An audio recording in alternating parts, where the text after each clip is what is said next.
Hier in Ljouwert van een beetje tijdelijk haast geen wien. En op het water heb ik een paar wetterhozen gezien.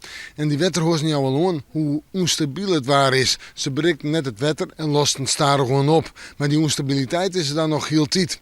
Wel, joen en vannacht. Het lijkt op de meeste plekken droog te blijven, of het zo in het watergebied wezen, maar dat er nog een buiken van komt.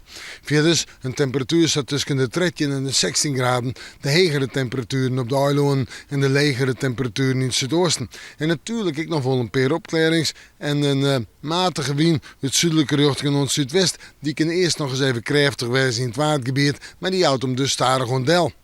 Morgen het lijkt een aardige simmerdag te worden. Maar zinnen, maar bewolking, maar rustig waar en een temperatuur, ik denk zo tussen de 19 en de 22 graden. Misschien zelfs nog wel een graadje hoger in het zuidoosten.